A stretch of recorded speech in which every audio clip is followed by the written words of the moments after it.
사실 이제 김남국 의원이 5월 18일 이전으로 해서 이제 마지막으로 그 유튜브에 출연을 한 이후로 이제 행적이 묘연하다가 이제 지난주 한 24일 이후 이렇게 해서 뭐 그 언론사 카메라에 약간 포착이 되면서 지금 이제 안산에 머물고 있는 걸로 요 정도까지 소식이 전해져 있는데 그 뭐 다른 의원들은 뭐 전화 통화를 했다 뭐 이런 말씀하시는 분들도 계시고 혹시 뭐 의원님은 뭐 따로 연락을 좀 해보셨거나 아니면은 뭐 이렇게 좀 전해 들으시거나 뭐 혹시 뭐 그런 게 좀 있을까요?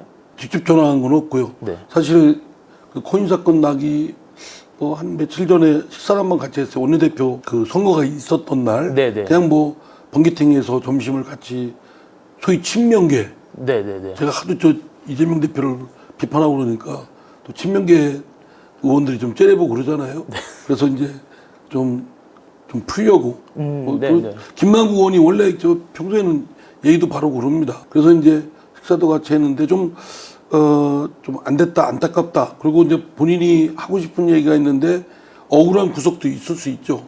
근데 그건 모르겠습니다, 진상은. 그러나 저는, 이런 상황에 김남국 의원이 좀 진실을 마주하고 진실을 밝혀야 되겠다라고 하는 것이 국민에 대한 도리고 자신이 또 젊은 정치인으로서 해야 될 덕목이라고 생각합니다. 자꾸 이제 뭐 이런 얘기 저런 얘기 꼬이다 보면 사실은 자꾸 이제 의혹 제기하면 걷잡을 수 없지 않습니까? 맞습니다. 뭐 눈덩이가 막 그렇게 굴려서 커지듯이 뭐 그다음부터는 감당할 수가 없는 거죠. 네. 그러니까 이제 그 침묵 모드로 들어간 것 같은데 저는 중간에 이제 어떤 뭐 의원들이 무슨 안 좋은 극단적인 생각도 예. 뭐 말도 하더라. 예. 이런 얘기는 사실 김남국 의원 진짜 두 번, 세 번 죽이는 거라고 생각합니다. 그렇게 해서는 안 된다고 생각을 해요. 설사 그런 얘기 했어도 감정을 토로한 거지. 그게 뭐 실제적인 또 아닌데 그걸 또 그냥 저 매스컴에다가 전달하면 김남국 의원이 뭐가 되겠습니까? 그래서 저는 김남국 의원이 좀 마음이 진정되면 저는 어떻고 후는 어떻고 사정을 경위를 빠짐없이 숨김이 없이 하는 것이 그리고 뭐 그걸 뒷받침하는 저 근거 계좌 자료라든가 저 전자 지갑이 뭐 일단 저는 뭐 잘 모르겠습니다. 어떤 시스템으로 되어 있는지 모르겠는데 그런 것들을 다 공개하고 국민들한테 그 뭐 용서를 구해야 되겠죠. 사실은 그 말씀하신 것처럼 이제 사실상 이제 잠적이라는 표현이 이제 많이 쓰이고는 있는데 그런 식으로 사실은 이제 하면서 이제 제3자의 입을 통해서 자기의 상황을 이렇게 알리는 게 사실은 좀 국민에 대한 예의가 아니다 이런 지적들도 사실은 그건 맞는 있거든요. 말씀이죠. 본인이 해당 문제인데 본인이 할 말이 있으면 뭐 진짜 어떠한 부분이 사실과 다르고 본인은 억울하다라고 밝히든지 그리고 여러 의혹들이 이제 언론이나 뭐 여당 쪽에서 문제 제기를 하는 쪽이 있지 않습니까? 네. 또 전문가라는 어떤 교수님이 나와서 한 말 있고 거기에 대한 속 시원한 얘기를 해줘야 되겠죠. 자꾸 안 하면 이게 뭐 계속 의혹이 저 눈덩이 커지듯이 하니까 그런 거에 대해서 국민적 의심을 갖고 있는 건 저는 상식적이라고 봅니다. 그 상식적인 의심을 저 뒤엎고 무고함을 입증하려면 그 본인이 제일 잘하니까 그걸 밝혀야 되겠죠. 사실은 그 저희가 오늘은 이제 29일이고 내일 이제 윤리특위가 내일 오전 10시로 지금 예정이 돼 있는데 그날은 뭐 김남국 의원이 출석을 한다거나 뭐 이럴 가능성은 지금으로서는 없다고 보아야 되는 거죠. 글쎄 절차가 이제 어떻게 진행되는지는 모르겠습니다만 윤리특위에서 민주당도 했고 네. 또 국민의힘도 했잖아요. 했습니다. 예. 거기에 제소한 내용을 가지고 이제 답변을 해야 되겠죠. 네네. 뭐 어떤 사실은 그런 사실이 있고 어떤 사실은 없고 뭐 이런 거를 조목조목 답변을 해야 되겠고 네. 답변해서 이제 인정하는 건 뭐 굳이 사실 조사가 할 필요 없겠지만 네. 만약에 그 틀린 부분이 있다면 뒷받침되는 자료가 있어야 되겠죠. 네. 그거는 이제 그 관련된 그 코인 거래소나 또는 김남국 의원이 갖고 있지 않겠습니까? 네. 그분들이 밝혀야 됩니다.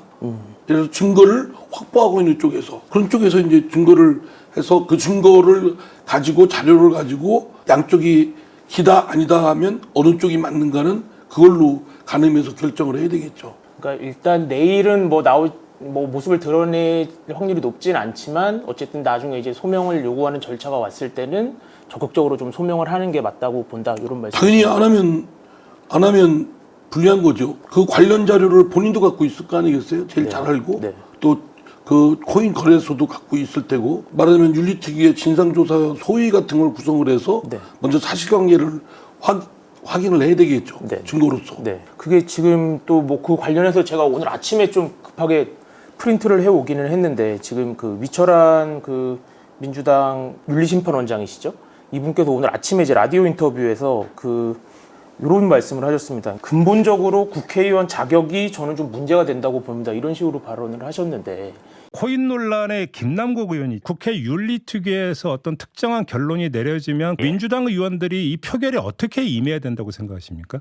직무상 정보를 취득해서 투자를 했다거나 이해충돌 행위를 했다. 네. 그러면은 그것은 거기에 합당한 아주 무거운 징계 수위가 결정이 돼야 된다고 봅니다. 경우에 따라서는 제명까지도 고려해야 된다는 말씀이십니까? 근본적으로 국회의원 자격이 저는 좀 문제된다고 봅니다. 국회의원들도 국민의 뜻을 받들어야 되겠죠. 이게 이제 사실상 이제 해석하기에는 그 나중에 징계 수위나 이런 거를 약간 제명 수준의 좀 강한 징계를 해야 되는 게 아니냐, 이런 걸 좀 시사한 게 근데 아니냐. 윤리심판원장은 판사거든요. 네. 재판장이고. 네네. 그런 말씀을 먼저 함부로 하시면 안 되죠. 그렇죠. 왜냐하면 선입견을 갖고 있는 거 아니에요. 실제 그렇게 하고 중징계를 하더라도 그거는 지금 판단할 문제가 아니죠. 증거자료로서 저 김남국 의원의 자신의 그 항변을 듣고 어떤 게 맞는지 사실관계를 확인하고 정리한 다음에 최종적으로 그 윤리심판원 위원들이 그 합의제에 의해서 결정하는 거 아닙니까? 네. 근데 심판원장이 그거 시작하기도 전에 뭐 그냥 그 자격도 없다, 뭐 이런 식의 답변을 하면은 예단을 갖고 있는 거잖아요. 선입견을. 그거는 윤리심판 과정의 전체적인 공정성 또는 어떤 그런 그 제일 공정성이라든가 재판의 어떤 그 진실을 제대로 파악하고 적절하게 제재를 징계를 했느냐라는 그 핵심에는 제가 볼 때는 오히려 해로움을 자초한 것이라고 생각되는데요. 그는 윤리심판원장님이 제가 볼 때는 그냥 그 자리에 계시면 안 될 것 같습니다. 재판장도 만약에 그러면 당사자 재판받는 저 피고인이나 또는 원고 피고 중에 그런 선입견을 미리 얘기하면 재척 또는 기피 신청을 합니다. 저 판사한테는 재판의 공정한 재판을 받을 수 없다. 왜냐면 예단을 갖고 있는데 뭐. 그러니까 그거는 굉장히 경솔한 언동이에요. 그러니까 김남국 의원이 이제 지금 이제 사실상 잠적을 해서 이제 국민들한테 해명을 하지 않는 거는 그 나름대로의 이제 비판받아야 될 영역이고, 근데 이제 그런 거랑 상관없이 이제 객관적인 어떤 내용을 가지고 판단해야 되는 거에 대해서 이렇게 예단을 하는 것도 문제가 있다. 본인이 지금 김남국 의원 자격 없다고 그러는데 제가 볼 때 윤리심판원 원장부터 자격이 없는 것 같은데 그런 말을 함부로 하시면 안 되죠. 오히려 저 분란을 자초할 것 같은데 어떤 결론을 내도 이거는 선입견을 갖고 공정하지 못하게 한 것이다라고 김남국 의원 쪽에서 문제 제기하면 뭐라고 하겠어요. 네. 근데 또 윤리심판원장이 그렇게 얘기를 했는데 결론은 또 그게 아니다. 이럴 때는 또 그렇고 윤리심판원의 심판위원들조차도 문제 제기를 할 것 같은데요. 그렇죠. 언론에 인터뷰하는 것도 잘못한 거라고 생각됩니다. 애초에 라디오 인터뷰도 좀 부적절했다. 판사가 재판하면서 채널 A나 유튜브에 인터뷰하면 요청이 오면 할 수 있나요? 안 해야지. 그게 상식이 아닙니까? 워낙 세상에 그냥 물상식한 일들이 많다 보니까 좀 별일이 다 있네요.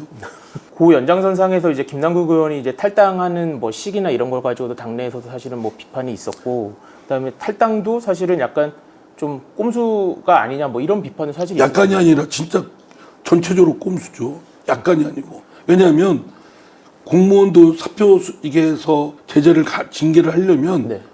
예를 들어서 무슨 죄가 있는데 수사해서 재판에서 받을 때까지 딱 그 수리를 거부합니다. 불수리 처리합니다. 맞습니다. 네. 예, 불수리 처리하고 최종 결과 나오면 그거 가지고 중징계를 하든지 하거든요. 맞습니다. 왜냐하면 그 전에 저 사표를 내고 그렇게 되면 무슨 연금이나 또는 뭐 그런 등등에 있을 때 불이익을 덜 받는다고 그러더라고요. 네. 마찬가지로 이런 탈당을 지금 계속 돈봉투권도 탈당했지 않습니까? 맞습니다. 그분들은 그 당시 재판도 안 받고 기소도 안 됐고 그렇죠. 수사도 저 확실히 것도 아니었어요. 그냥 녹취록이 나왔어요. 언론에 나와 녹취 나와서 네. 방송에서 이거 뭐 해야 되는 거 아니냐 뭐 이런 웅성웅성 있었는데 탈당을 했거든요. 네. 그렇게 따지면 저기 이재명 대표도 탈당해야죠. 이재명 대표는 뭐 수사받고 기소되고 재판받고 또 재판받고 뭐 이런데. 근데 이제 지금 그 다음에 김남국 그 의원이 코인으로 해서 탈당을 딱 했잖아요. 본인이 적극적으로 협조해서 진상을 규명하겠다라고 했고 네. 또 윤리심판원에서도 뭐또 진상조사에 나선다고 하다가 탈당하니까 유한무에 됐잖아요. 네, 맞습니다. 그러면 안 되죠. 소위 혼이 보이는 거 아니겠습니까? 그러니까 김남국 의원도 그런 것이 억울하면 억울한 대로 뭐 잘못했으면 잘못했던 대로 저 윤리심판의 조사나 당 진상조사기구에 진실을 말하고 또 수사를 받을 때도 진실을 말해줘요. 이런 정도 당을 막 흔들어 놓고 한국 정치를 그 이렇게 막 충격을 준 사건의 경우에는 네. 가벼운 일이 아니지 않습니까? 맞습니다.